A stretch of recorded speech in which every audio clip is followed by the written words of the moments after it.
오늘 말씀의 제목을 다시 한번 읽어볼까요? 시작. 교회 거룩한 공동체. 네, 감사합니다. 요즘 저는 운동을 다시 시작했습니다. 삶에서 짬짬이 시간을 내서 이 몸을 좀 움직이려고 노력하고 있어요.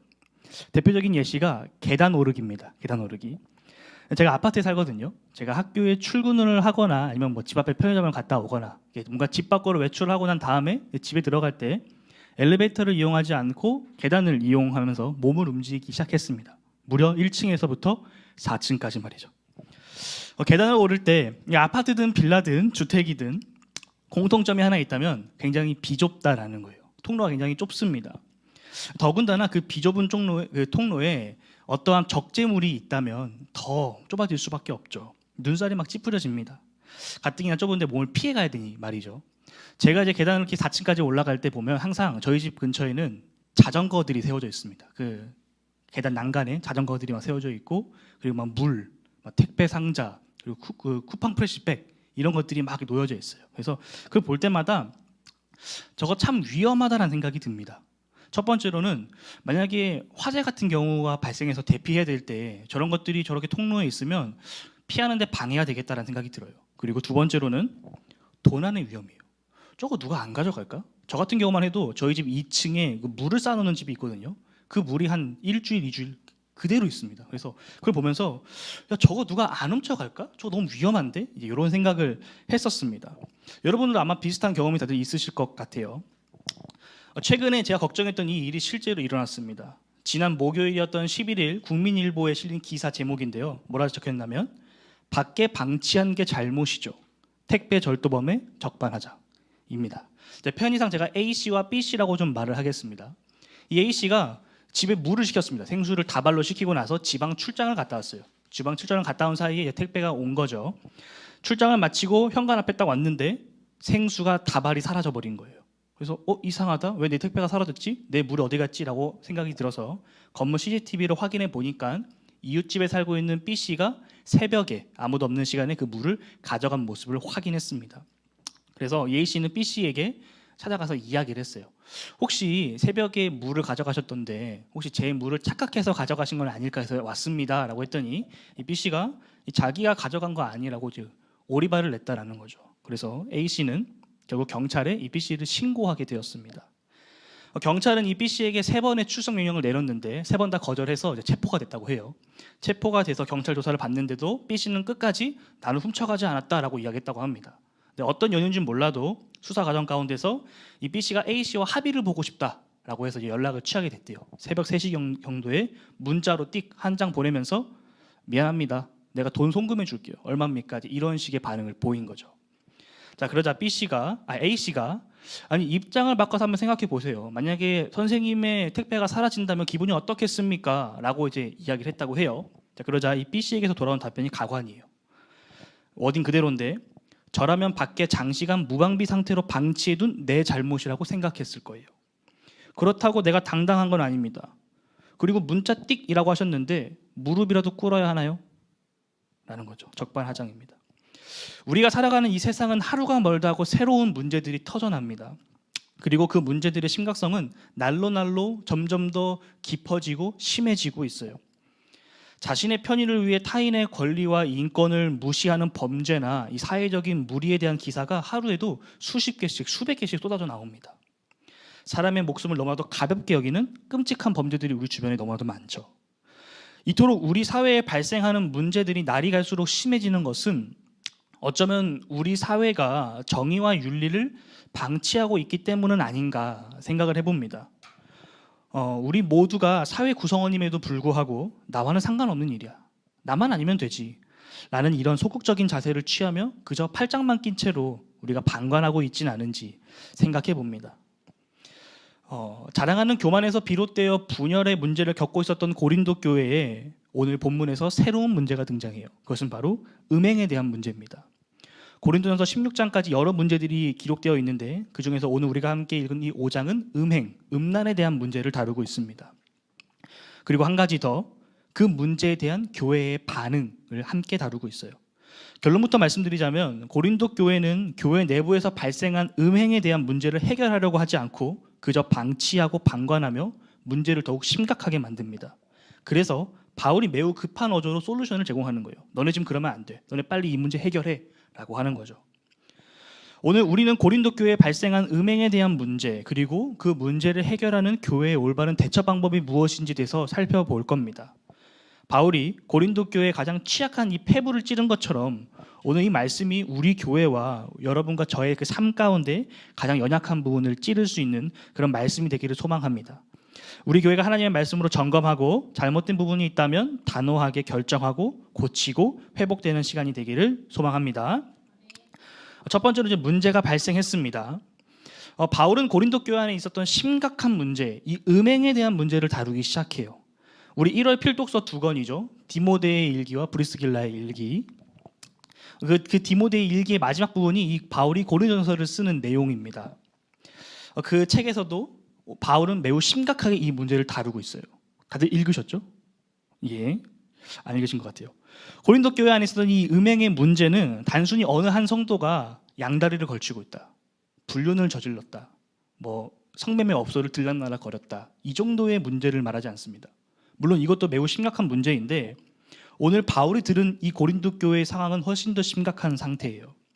1절을 보면 강조하는 표현이 있습니다. 심지어인데요. 한번 비교해 보십시오. 내가 너희들 가운데서 음행이 있다는 소식을 들었어 라는 말과 내가 너희들 가운데서 심지어 이런 사건이 있다는 말까지 들었어 라는 거, 뉘앙스가 완전 다르죠. 바울은 고린도 교회의 문제를 듣고서 기가 찼습니다. 말문이 막혔어요. 어쩌면 손발이 바들바들 떨렸을지도 모릅니다. 바울이 전해 들은 문제가 어떤 문제였습니까? 교회 안에 근친상간이 있다는 이야기를 듣게 된 거예요. 교회 안에서 어느 한 형제가 자신의 아버지의 아내를 취한 사건을 듣게 된 것입니다.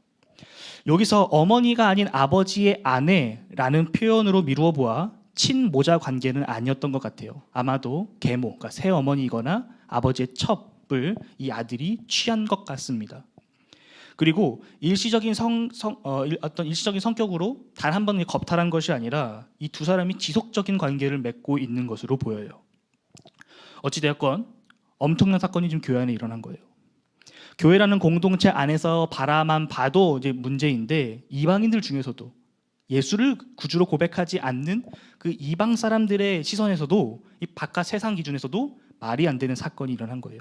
선을 넘는 극단적인 사례가 일어난 거죠. 막장도 이런 막장이 없습니다. 만약 우리 교회에서 어느 성도님이 자신의 부모님과 이런 관계를 맺고 있다고 한번 생각해 보세요. 끔찍한 사건이 있는 겁니다. 제가 한번 생각해 봤는데 솔직한 제 마음에 상종도 하기 싫을 것 같습니다. 그 사람을 이렇게 혐오할 것 같아요.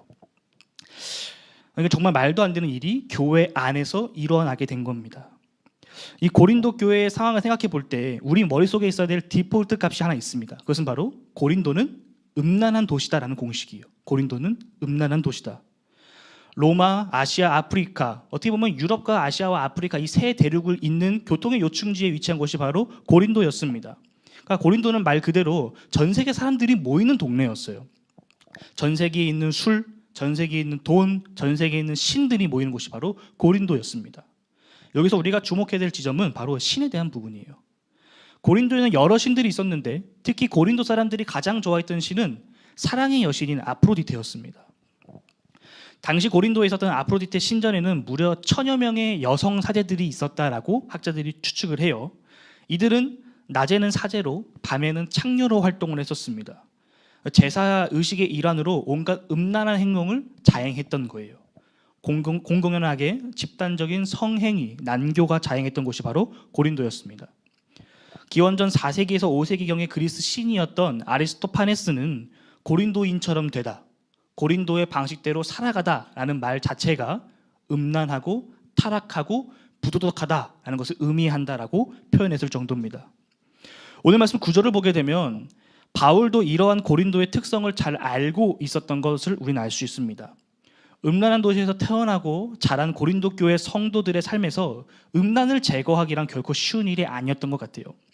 이로 인해서 고린도 교회에는 여러 문제들이 있었습니다. 그래서 바울은 고린도 교회의 음행에 대한 문제를 편지를 써서 보냈음을 알 수 있어요. 고린도전서보다 이전에 보낸 편지가 있다라는 거죠. 사실 고린도전서는 바울이 고린도 교회에 보낸 첫 번째 편지가 아닙니다. 고린도전서는 바울이 고린도 교회를 보냈던 수많은 편지들 가운데 성경에 들어간 정경으로 그 권위를 인정받은 첫 번째 편지인 거예요. 그러니까 바울은 이전에 적어도 한 번 이상 고린도 교회에 편지를 썼고 그 편지의 내용에는 적어도 한 번 이상 음행에 대한 문제를 언급하고 있었다라는 것입니다. 이 정도로 고린도 교회에서 음행은 굉장히 심각한 문제였어요. 성적으로 문란한 고린도 사회에서도 넘지 말아야 할 선이 있었는데 그것은 이제 아까 말씀드린 것처럼 근친상간, 가족 간에는 그 선을 넘지 말아야 했습니다. 그런데 이 말도 안 되는 문제가 교회 안에서 일어나게 된 거예요. 자, 그렇다면 이와 같이 심각한 문제가 터진 고린도 교회는 이제 어떻게 해야 될까요? 여러분이 고린도 교회 성도라면 만약 우리 교회에서 이러한 일이 발생됐다면 우리는 이 문제를 어떻게 해결해야 될까요? 예수님께서 그러하셨듯이 그저 사랑으로 품어주면 될까요? 괜찮아, 예수님께서 다 용서해 주실 거야. 아니면은 에라이 지옥에나 가버려라 라고 하면서 교회에서 쫓아내야 될까요? 그것도 아니라면 이 중간 지점을 찾아서 뭐 차양인도라는 사람이라면 너 앞으로 1년간 차양인도 금지, 대표기도 너 못해, 이런 식으로 어떤 징계를 내려야 되는 걸까요? 고린도 교회는 아까 서론에서 말씀드렸던 것처럼 아무것도 하지 않았습니다. 아무런 반응을 취하지 않아요. 죄를 범한 형제를 사랑으로 품어주지도 않고 그렇다고 내치지도 않았습니다. 그렇다고 해서 어떠한 징계나 근신도 있지 않았어요. 그저 이 문제를 방치하고 방관하고 있습니다. 여러분, 이게 지금 말이 되는 사건입니까? 말이 안 되죠. 비상식적인 사건에 교회도 비상식적으로 행동을 하고 있습니다. 왜 그럴까요? 분명 여기에는 어떠한 이유가 숨겨져 있을 것입니다. 그러지 않고서야 아무런 반응을 보일 수가 없어요. 아는 반응을 안 보일 수가 없어요. 만약 고린도 교회 성도들이 자체적으로 결정을 내리기 어려웠더라면 적어도 그들이 교회의 지도자라고 생각했던 베드로 그리고 바울, 아볼로에게는 문의를 했었어야죠. 이 문제를 어떻게 해결해야 될까요? 우리의 힘으로는 할 수 없습니다 라는 어떤 이런 조언을 구하는 움직임이 있어야 되는데 그런 움직임들조차 기록되지 않습니다. 발견되지 않아요. 여기에는 분명 고린도 교회가 이럴 수밖에 없었던 이유가 숨겨져 있어요. 성경 본문은 우리에게 직접적으로 말하고 있지 않지만 크게 두 가지 정도를 추론해 볼 수 있습니다. 첫 번째로는 이 고린도 교회의 디폴트 값이 뭐라 그랬죠? 음란한 도시라고 했죠. 고린도는 음란한 도시였기 때문에 매우 충격적인 사건이긴 하지만 그럼에도 불구하고 고린도 교회 성도들은 이 음행에 대한 문제를 어쩌면 교회 전체의 심각한 문제가 아니라 한 개인의 일탈로 생각했을 수도 있습니다. 왜냐하면 고린도 교회 성도들이 가지고 있는 아주 큰 오해가 하나 있었는데 그것은 바로 그리스도 안에서 모든 것이 자유하다라는 생각이었어요. 물론 우리가 그리스도 안에 거하게 되면 자유롭습니다. 죄의 저주로부터 우리는 자유를 누리죠. 하지만 그렇다고 하여서 우리가 죄를 지을 수 있다라는 건 아닙니다. 이건 완전 별개의 문제예요. 하나님의 사랑이 무한하기 때문에 죄를 반복해서 지어도 나는 용서받을 수 있다, 구원받을 수 있다라는 이 복음에 대한 오해가 고린도 교회 안에 팽배했었습니다. 음행을 하더라도 거짓말을 치더라도 다른 사람의 눈에서 눈물이 나게 하더라도 용서받을 수 있다라고 복음을 잘못 이해했던 거죠. 두 번째로는 학자들이 추정하기에 아마도 아버지의 아내와 함께 동거한 어느 한 형제는 경제적인 수준이나 사회적인 위상, 교회 공동체 내에서 영향력이 상당했을 것으로 추정을 합니다. 왜냐하면 당시의 상속법이라든지 아니면 기타 여러 고고학적 자료들을 통해서 그렇게 추측을 해요. 이러한 이유들로 고린도 교회는 이 끔찍한 문제에 대해서 적극적인 자세로 어떻게 해야 된다라고 대처하지 못하고 아무것도 안 한 채 그냥 손을 떼고 방치하고 있습니다. 애써 외면하고 있는 거죠. 오늘날 한국 교회의 이와 비슷한 일들이 너무나도 많습니다. 고린도 사회는 고린도 교회에 일어난 이 엄청난 사건에 충격받았듯이 오늘날 우리 사회도 우리 한국 교회 안에서 일어나는 비상식적인 일들에 많은 질타와 분노를 표출합니다. 하루가 멀다 하고 교회에서 일어나는 범죄 행위와 타의 본이 되지 못하는 부끄러운 모습들이 뉴스와 SNS를 통해서 폭포수처럼 쏟아져 나와요. 그런데 정작 그러한 평가를 받는 우리들은 너무나도 태연합니다. 마치 내 잘못, 우리 교회 잘못은 아니야, 너의 잘못이지, 너네 교회 잘못이지 라는 태도로 일관하고 있는 것 같아요. 흔히 우리가 이런 말 하죠. 교회는 죄인들이 모인 공동체야. 죄인들이 모였기 때문에 사건 사고가 많은 거는 어쩔 수 없어, 당연한 거야 라고 이야기를 합니다. 사실 맞는 말이죠. 하지만 한번 생각해 보십시오. 세상은 안 그렇습니까? 세상에 있는 수많은 집단과 공동체들은 안 그렇습니까? 직장에는 죄인들이 없나요? 학교에는 다 의인들만 있나요? 그런데 왜 이리 우리는 교회에 대해서는 이토록 관대할까요? 그러면서 왜 이리 우리는 세상에 대해서는 날카로운 걸까요? 예수님께서는 남의 눈에 있는 티를 보기 전에 내 눈에 있는 들보를 먼저 보라고 말씀하셨습니다. 그러나 오늘날 우리 한국교회는 자성의 능력을 그리고 자정 능력을 상실한 것 같습니다. 기독교, 정확히 개신교는 프로테스탄트라고 합니다. 저항, 반대, 항의라는 뜻을 가지고 있어요. 프로테스탄트는 당시 이 교회 내부에서 일어났었던 부패했었던 수많은 잘못된 것들을 정면으로 반대하면서 일어난 종교 개혁 운동입니다. 당시 교회들은 어떤 문제가 있었냐면 성직을 사고 팔았어요. 전도사, 목사 이 직분을 사고 팔았습니다. 돈을 주고. 그리고 면죄부라는 걸 만들어서 구원이 하나님의 은혜로부터 얻는 것이 아니라 예수 그리스도의 그 보혈의 능력으로부터 얻는 것이 아니라 돈으로 얻을 수 있다고 가르쳤습니다. 그리고 임종을 앞둔 사람들에게 가서 기도 한번 해주면서 돈을 뜯어내고 의리의리한 성당을 짓겠다고서 가난한 신자들에게 과한 헌금을 요구했었습니다. 그러던 1517년 독일의 어느 한 작은 성당에서 종교개혁이 일어나게 된 거예요. 자기 눈에 박힌 들보를 빼내는 작업을 시작하게 된 거죠. 프로테스탄트는 이 교회의 문제에 저항하는 것을 넘어서서 세상의 문제에도 저항하기 시작했습니다. 로버트 레익스라는 목사님은 산업혁명으로 인해 부모들이 공장에 가서 일을 하면서 방치된 아이들을 거둬들여서 하나님의 말씀을 가르치고 글을 읽고 쓰게 하는 법을 알려줬으며 숫자를 계산하는 법을 알려줬습니다. 그렇게 오늘날 우리가 말하는 주일학교가 탄생하게 됩니다. 그리고 지난주 말씀에도 나왔지만 아브라함 링컨은 미국에서 노예 해방을, 그리고 마틴 루터 킹 주니어 목사님은 흑인들의 인권 운동을 위해서 앞장섰던 분입니다. 세상의 불의에 맞서 싸워서 저항했던 분이죠. 교회는, 그리스도인은 저항해야 합니다. 죄의 문제에 또 불의에 맞서서 저항해야 돼요. 타협하지 말아야 합니다. 사모님께서 자주 하시는 말씀이 있죠. 신앙에 회색지대는 없다. 하나님의 말씀을 따라 거룩한 길을 가거나 아니면 하나님의 말씀을 등지고서 불의한 길, 부정한 길을 가거나 둘 중에 하나, 양자택일밖에 없다는 말씀을 항상 하십니다. 성도 여러분, 죄의 악함 앞에 굴복하는 것이 아니라 불의에 맞서 싸우는 저와 여러분이 되기를 원합니다. 우리가 마주한 문제들은 작은 것부터 큰 것까지 어마어마하게 다양하지만 저항한다는 것, 그 대세의 물결을 우리가 거스른다는 것이 결코 쉬운 일이 아니지만 그럼에도 불구하고 우리가 불의 앞에서 두려워하지 않고 도망하지 않고 그 앞에 우리가 담대하게 설 때 불의 앞에 섰었던 모세 그리고 다윗, 바울에게 임했던 성령께서 저와 여러분 가운데도 함께 하실 것이라고 저는 믿습니다. 죄의 문제를 외면하고 피하는 것이 아니라 주님의 능력으로 저항하고 맞서는, 해결하기 위하여 고군분투하는 주님의 지혜와 능력을 구하는 저와 여러분 되기를 주님의 이름으로 축복합니다. 고린도 교회의 음행에 대한 이 문제와 그 문제에 대한 반응으로 말미암아 교회가 가져야 할 거룩한 정체성을 고린도 교회는 잃어버렸습니다. 바울은 이 문제를 어떻게 해결할까요? 바울은 이 고린도 교회의 죄, 음행에 대한 문제를 어떻게 저항하고 회복시켜 나갈지 함께 이어서 살펴봅시다. 바울이 제공한 첫 번째 솔루션은 단호한 심판입니다. 단호한 심판. 바울은 죄의 문제에 대해서 교회 공동체가 어떻게 결정을 내려야 하는지에 대해서 매우 놀라운 가르침을 오늘 우리에게 전해줍니다. 바울은 매우 단호하게 판결을 내려요. 죄의 문제를 정확하게 진단하고 그에 대한 판단을 아주 명확하고 신속하게 내립니다. 그리고서는 바울이 이미 심판을 내린 것처럼 고린도 교회 너네도 빨리 심판 내려, 단호하게 빨리 결정해 라고 말하죠. 2절, 5절, 7절, 13절 총 4번이나 비슷한 말을 바울이 반복합니다. 교회에서 쫓아내라. 사탄에게 내어주었으니 묵은 누룩을 내버리라. 바울의 결정에 대해서 여러분 어떻게 생각하시나요? 바울의 결정이 좀 지나쳐 보이시나요? 그래도 한 번 정도는 좀 품어줘야 되지 않을까요?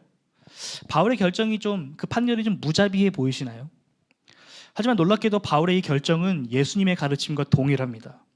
예수님께서는 누가복음 17장 3절에서 형제가 죄를 범하면 경고하고 용서를 구하면, 그러니까 회개하면 받아주라고 말씀하십니다. 하지만 이러한 누차의 경고에도 불구하고 교회의 말을 듣지 않는다면 그때는 이방인과 세리와 같이 여기라고 예수님께서 말씀하셨어요. 이는 곧 곧 교회 공동체에서의 출교를 의미합니다. 예수님께서는 이 세상을 사랑하셔서 죄인들을 구원하시기 위해 이 땅에 오셨지만 도리어 하나님의 구원을 방해하거나 누군가를 실족시키게 하는 자가 있다면 그들에 대해서는 매우 명확하게 출교를 명령하십니다. 바울도 마찬가지로 오늘 이 본문에서 출교를 명령하고 있는 거예요. 우리가 작년에 읽었던 필독서 중에서 톰 레이너 목사님의 살아나는 교회를 해보다라는 그 작은 초록색 책이 하나 있었습니다. 그 책 챕터 5번의 제목이 다음과 같아요. 유독한 교인 제거. 아프지만 연합을 방해하는 독소를 제거하다. 큰 위기에 처한 교회들이 살아남기 위해 했던 공통된 처절한 몸부림이 너무나도 아프지만 교회 안에 있는 유독한 교인을 제거했다라는 거예요. 유독한 교인이 내뿜는 부정적이고 파괴적인 영향으로부터 이 교회 공동체를 지키기 위해 어쩔 수 없이 이 교회의 병든 부분을 도려낸 것입니다. 이 책 115페이지에는 이런 문구가 있어요. 문제는 저절로 사라지지 않는다. 오히려 더 악화될 뿐이다. 라는 이 문구가 크게 공감됐습니다. 만약 이러한 교인, 유독한 교인을 제거하지 않는다면 교회는 어떻게 될까요? 살아나는 교회를 해보하다와 세트로 구성된 죽은 교회를 부검하다라는 책에는 이런 내용이 있습니다. 문을 닫게 된 그리고 죽은 교회들의 공통된 사인 중 하나가 목회자가 성도들과의 갈등을 최소화하는 안전한 길을 선택했다는 거예요. 교회 안에 어떠한 문제가 있음을 발견했음에도 불구하고 이 문제를 해결하는 데 많은 힘과 돈과 에너지가 사용되고 또 그 가운데서 성도들과의 마찰이 예견되니까 그것을 하지 않았다라는 거예요. 그것을 방관하고 방치했다는 것입니다. 결국 그러다가 그 문제가 골물대로 골마서 터져버리게 된 거죠. 우리가 모든 사람을 품을 수는 없습니다. 만약 우리가 모든 사람을 품을 수 있다고 생각한다면 그것은 교만한 거예요. 지난주 목사님 설교 가운데 복음의 포용성과 복음의 책임성에 대한 이야기가 있었습니다. 복음은 누구에게나 활짝 열려 있다는 복음의 포용성. 하지만 그 복음을 얻고 누리기 위해서는 그 복음에 걸맞는 책임이 뒤따른다는 복음의 책임성. 이 두 가지가 공존해야 합니다. 하지만 이 복음의 포용성만을 강조하며 책임성을 다하지 않는다면 이것은 곧이어 교회 안에서 심각한 문제로 발생하게 될 것입니다. 교회 공동체 안에 머물고 싶으면서 음행을 저지른다? 말이 안 되는 거죠. 더 이상 교회 안에서 죄를 죄라고 말하지 못하게 하는 매우 심각한 문제로 발전하게 될 겁니다. 바울은 데살로니가 전서에서 악은 어떤 모양이더라도 버려라 라고 강력하게 명령합니다. 죄는 반드시 그 뿌리 뽑아야 하는 것입니다. 그렇지 않으면 교회 전체가 흔들릴 수 있어요. 6절 말씀처럼 작아 보였던 누룩이 어느 순간 눈 깜짝할 사이에 크게 부풀어 오르는 것처럼 이 교회에 어쩌면 돌이킬 수 없는 치명적인 상처를 입히게 될 수도 있습니다. 몸 전체를 살리기 위해서는 암세포를 완전히 제거해야 되는 것처럼 교회 안에 있는 죄악은 반드시 뿌리를 뽑아야 합니다. 우리 안에 있는 이 더러운 죄악을 뿌리 뽑기 위해서 예수님께서는 이 땅에 오신 거예요. 그분이 우리의 모든 죄를 대신 짊어지시고 십자가에서 희생되셨기 때문에 우리의 죄를 덮으셨고 우리는 하나님의 거룩한 백성의 공동체, 교회로 부름을 받게 된 것입니다. 그러므로 주님의 성전이며 주님의 백성들의 이 모임, 공동체인 교회를 죄악으로부터 지켜내는 것, 보호하고 순전하고 진실하게 하는 것은 우리 모두에게 주어진 사명인 거예요. 그러기에 바울의 판결은 결코 무자비한 것이 아닙니다. 바울은 한 사람의 개인보다 교회 공동체를 더 중요하게 생각했어요. 한 사람의 잘못으로 인해 교회 전체가 무너져 버린다면 너무나도 큰 손실이기 때문이죠. 그러나 그 한 사람을 출교함으로써 교회 전체가 죄의 문제에 대해서 경각심을 깨닫고 정화되며 든든히 세워진다면 이런 식의 표현이 좀 씁쓸합니다만 도리어 교회의 덕이 될 수 있다라는 것입니다. 바울이 개인보다 교회 공동체를 더 중시한다고 해서 개인의 구원, 음행을 저지르는 그 어느 한 형제를 포기하거나 버린 것은 아닙니다. 5절 말씀을 보게 되면 비록 그의 엄청난 죄로 인해 교회를 지키고 든든히 세우기 위해 지금 당장은 교회에서 출교시켜서 하나님의 공동체가 아닌 세상, 사탄에게 내어주지만 정녕 그가 영영 떠나는 것이 아닌 교회 공동체로부터의 출교가 주는 교훈, 가르침, 그리고 죄로 인한 고통에서 그가 하루빨리 다시 주님의 품으로 교회로 돌아오기를 바라는 마음을 함께 가지고 있습니다. 그리고 더 나아가 이것이 개인적인 바울의 바람에서 멈추는 것이 아니라 교회 공동체 전체가 품어야 될 마음으로까지 확장시키고 있어요. 우리가 갖춰야 될 마음이 바로 이 마음인 거예요. 죄를 미워하되 죄인을 미워하지 않는 마음.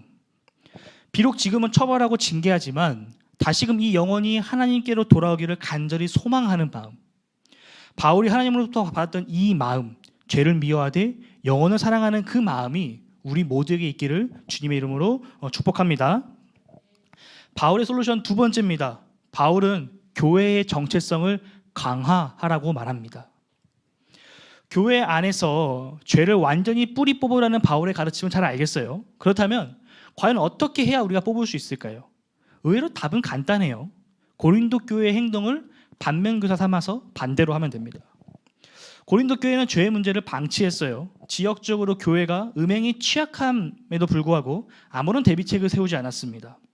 아무런 조언도 구하지 않았고 성도 간에 서로 관심이 없었습니다.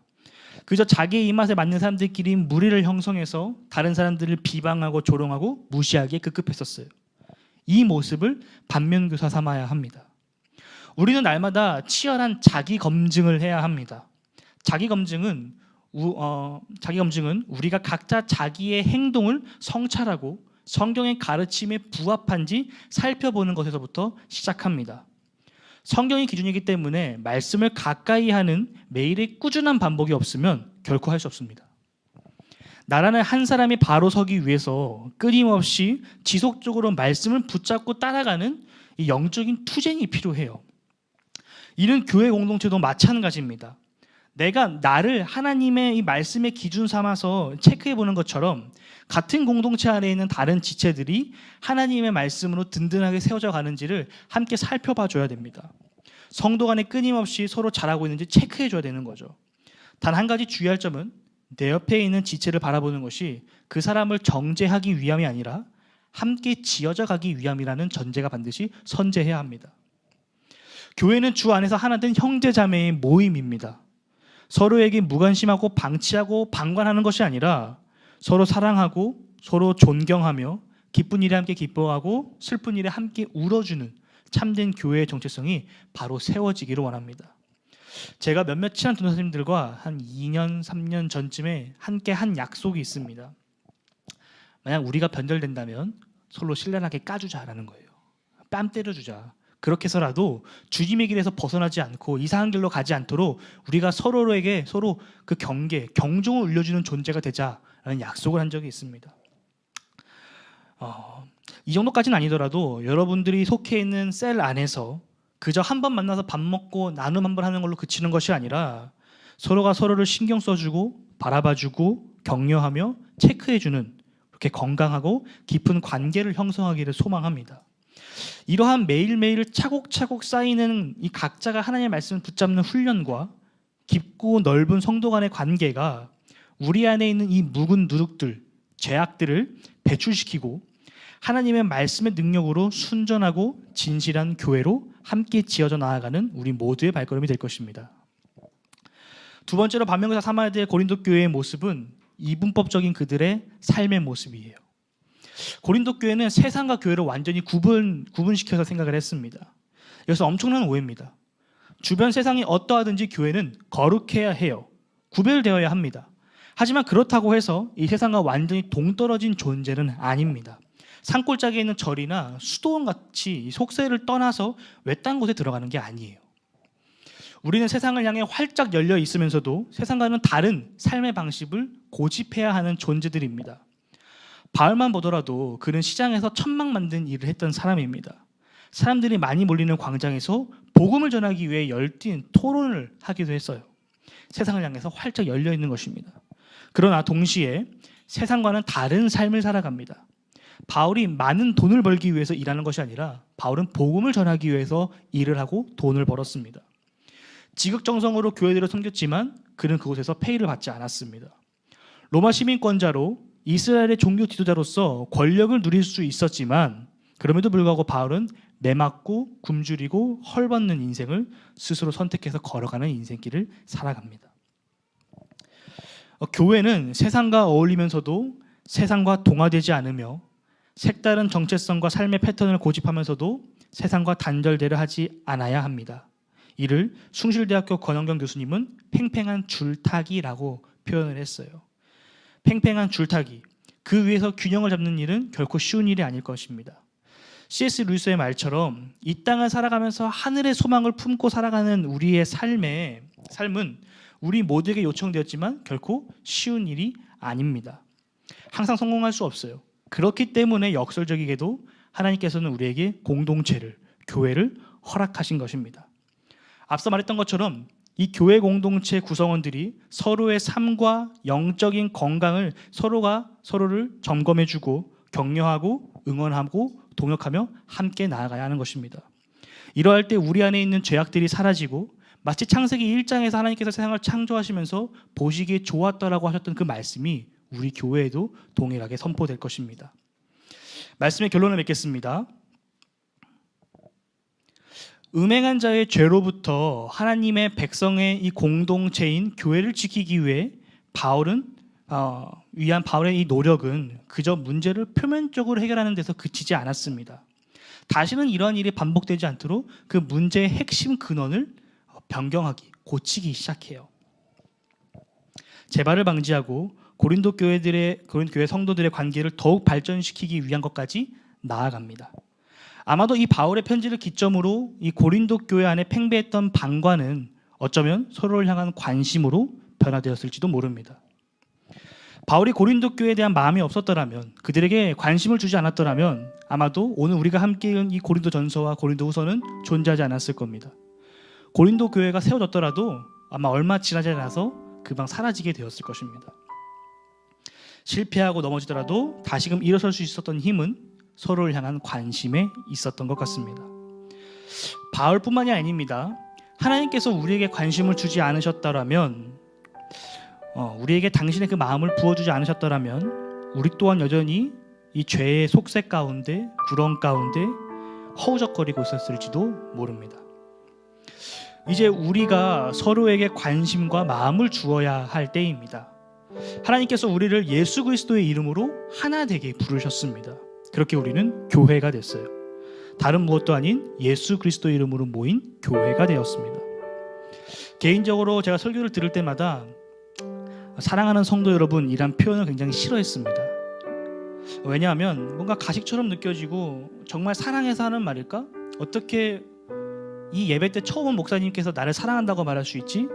이런 생각이 들었기 때문입니다. 아무 의미 없는 무미건조한 인사말처럼 들렸기 때문이에요. 그러나 제가 이번 주 설교를 준비하면서 또 고린도 전후서를 계속 묵상하면서 바울을 생각할 때마다 이제 그 말이 어떤 의미인지 어렴풋이 알겠더라고요. 주 안에서 사랑하는 형제자매 여러분, 하나님께서 우리를 사랑하셔서 우리의 삶에 깊은 관심을 가지시고 지켜보시는 것처럼 우리도 주님 안에서 서로를 향해서 관심을 가지고 지켜봐 주십시다. 우리 안에 죄의 누룩이 더 이상 자리 잡지 못하도록, 우리 교회 안에 죄가 있다면 그것을 하루빨리 해결할 수 있도록 서로가 서로에게 서로 경계하고 경종을 울려주고 또 위로와 격려를 통해서 함께 이 험한 세상에서 진정한 교회가 무엇인지에 대해서 보여주는 그 길을 함께 걸어가기를 소망합니다. 아멘. 이제 함께 기도하기 원합니다.